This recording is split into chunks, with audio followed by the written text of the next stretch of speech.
इतके दिवस ढकलत ढकलत शेवटी आज गेले दोघे जण. पण प्रिया असती तर लई बरं झालं असतं नाही. अगं कुठे होतीस तू प्रिया? अगं सत्यजित आणि मंजिरी तुझी वाट बघून बघून गेले की. मी एका महत्वाच्या कामाला गेले होते. अगं पण ते नंतर नसतं का करता आलं? नाही मावशी, नंतर जाऊन काही उपयोग नव्हता. मंजिरी सारखी विचारत होती तुला,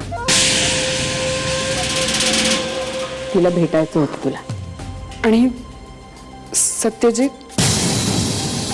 त्याचं काय, सारखी घड्याळाशी स्पर्धा, तू पुढे का मी पुढे. उशीर होतो म्हणून गेले दोघं जण. अगं पण सांगून जायचं ना. आणि इतक्या घाई घाईने कुठे गेलतीस? आणि काय ग, एवढं कसलं महत्वाचं काम होतं तुला? गोळ्या. मावशी, तुझ्या औषधाच्या गोळ्या संपल्यात ना, त्याच आणायला मी गेले होते. अगं पण त्यासाठी तू नंतरही जाऊ शकली असतीस. एका तासाच्या उशिराने मला काय फरक पडणार होता सांग? मंजिरीला भेटायचं होतं ग तुला. आता बघ ना, ती तिथे तुझी आठवण काढत बसणार आणि तू इथे तिची. थोडक्यात चुकामुक झाली तुमची.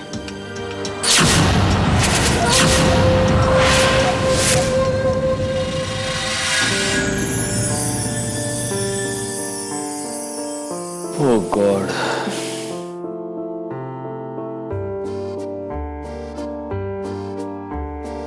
हा व्यंग म्हणजे ना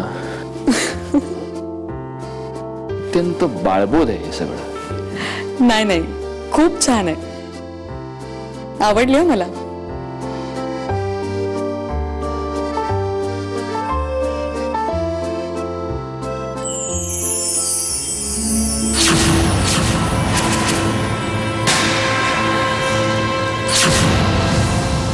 काय? काय नाही साहेब, सॉरी.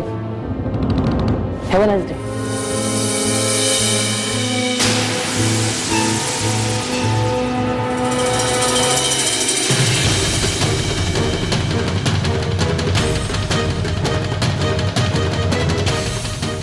सत्यजित, आता जो बेलबॉय माझ्या रूम मध्ये आला होता, मी असेपर्यंत मला त्याचा चेहरा पुन्हा दिसता कामा नये. Am I clear?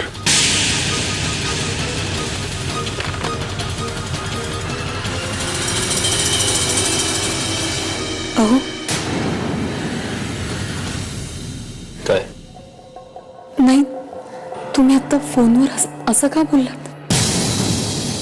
त्याची नजर त्याच्या ताब्यात नाहीये आणि अशी माणसं मला आवडत नाहीत. कसं आहे मंजिरी, आज जिथे तो आहे तिथे कुणी एकेकाळी मी होतो, पण तेव्हा मी आमच्या कस्टमर्सना त्यांच्या बुटांवरनं ओळखायचो, त्यांच्या चेहऱ्यांवरनं नाही. एनिवे, आपण हे सगळं बोलायला इथे नाही आलोय नाही का?